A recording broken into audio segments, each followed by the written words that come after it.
ఎవరితో మాట్లాడారా? మాట్లాడారు సార్, మాట్లాడాం. రాజగోపాల్ రెడ్డి పిల్లలు మాట్లాడుతున్నాను, మాట్లాడలేదు. కూసుకుంటా ప్రభాకర్ రెడ్డి వస్తా అన్నాడు, రాలేదు. మన హరీష్ రావుకు ఫోన్ చేస్తే వాళ్ళ పిల్లలు మాట్లాడిస్తున్నాడు, ఆయన రాలేదు. పార్టీ ఏకమై ఆ రోజు రాజగోపాల్ రెడ్డి బై ఎలక్షన్ లా వచ్చేసి బాబు శంకర్ వచ్చి అంటే నేను రాను.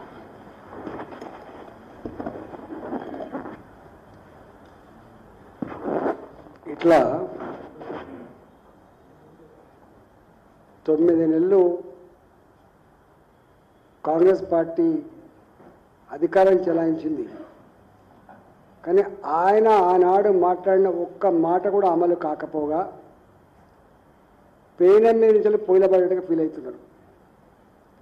ఇంతకుముందు వాళ్ళు మాట్లాడుతున్నటువంటి మాటలు, ఒక సర్పంచ్గా నాకు రావాల్సిన నిధులు రాలేదు, నేను దవాఖాన పాలైన చావు బతుకుల్లో ఉన్న నా బిల్లులు పే చేయమని చెప్పి ప్రాధేయపడుతున్నటువంటి ఆ మాట యావత్ సమాజం ఇవాళ మొత్తం సర్పంచులుగా పనిచేసినటువంటి దీనావస్థకు ప్రతిరూపం. అది నేను రేవంత్ రెడ్డి గారిని సూటిగా అడుగుతా ఉన్నా, ఆనాడు నువ్వు మాట్లాడిన మాటలు అంటే ఎన్ని అడుగుదారులుగా తొక్కి అధికారమే పరమావధిగా హామీలు ఇచ్చి నువ్వు వచ్చినటువంటి విషయం ఇలా ప్రజలకు అర్థమైపోయింది, సర్పంచులకు స్థానిక సంస్థలు కూడా అర్థమైంది. కానీ నేను డిమాండ్ చేస్తా ఉన్నా ఈ వేదిక నుంచి, తక్షణమే గ్రామ పంచాయతీలకు ఎన్ని నిధులైతే బాకీ ఉన్నారో వాటిని అన్నిటి కూడా చెల్లించమని చెప్పి నేను డిమాండ్ చేస్తా ఉన్నాను.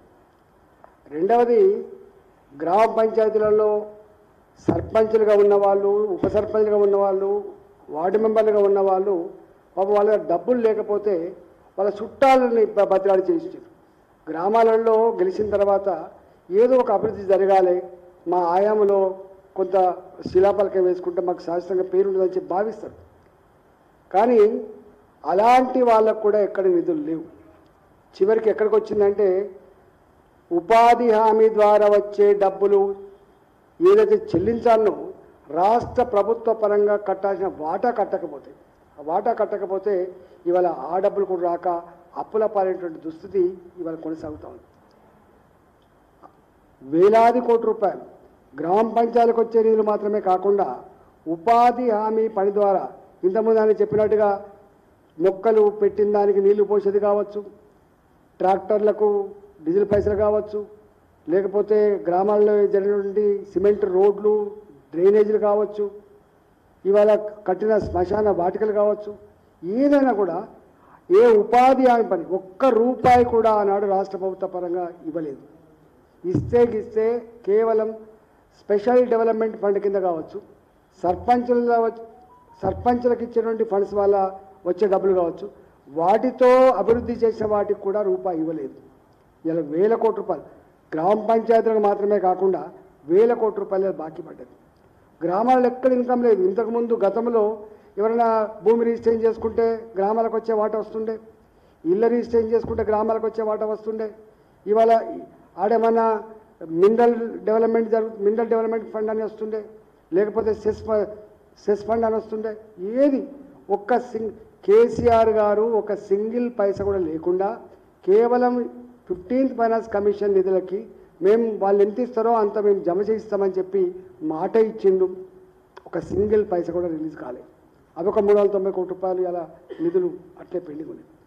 కాబట్టి రేవంత్ గారు ఏం చెప్పినారు? రేవంత్ రెడ్డి గారు, మీరు సర్పంచులారా, ఎంపీటీసీలారా, మీరు వార్డు మెంబర్ల పార్టీలన్నీ కూడా పక్కకు పెట్టి ఎక్కడికక్కడ నిలదీయండి, అడ్డుకోండి. ప్రభుత్వ నిధులు కూడా గ్రామాలలో ఉండేటువంటి పాలక మండలకు సకాలంలో ఎన్నికలు జరిగితేనే అక్కడి నుంచి నిధులు వస్తాయి. కానీ మరి గిన్ని రోజులు అవుతుంది, గిన్ని రోజులు అయినప్పటికి కూడా ఫిబ్రవరిలో అయిపోయింది మా సర్పంచ్ కాలం. ఫిబ్రవరిలో అయిపోయింది, అలా సెప్టెంబర్ అయిపోతూ ఉంది. Almost 7 months అవుతున్నట్టుంది. 7 months అవుతుంది. 7 నెలలు అయినప్పటికి కూడా ఇప్పటికి ఎన్నికలు పెట్టలేదు. ఇవాళ గ్రామ పంచాయతీలు లేవు, ఇవాళ మండల పరిషత్తులు లేవు, జిల్లా పరిషత్తులు లేవు. ఇవాళ స్థానిక సంస్థలకు ప్రజాప్రతినిధులు పాలక మండలి లేక ఇలా వెలవెలపోతూ ఉన్నాయి. ఇలా ఎక్కడికక్కడ చెత్త పేరుకపోతూ ఉంది, విష జ్వరాలు స్ప్రెడ్ అవుతూ ఉన్నాయి, గ్రామాల్లో ప్రజలకైనా అవసరం ఉంటే పట్టించుకునే నాదులు లేకుండా పోయిండు. మొత్తం స్పెషల్ ఆఫీసర్ల పాలన పెట్టని ఆఫీసర్లు గ్రామాలకు వచ్చినోడు లేడు. ఇలా గ్రామాలు వల్లకాడుగా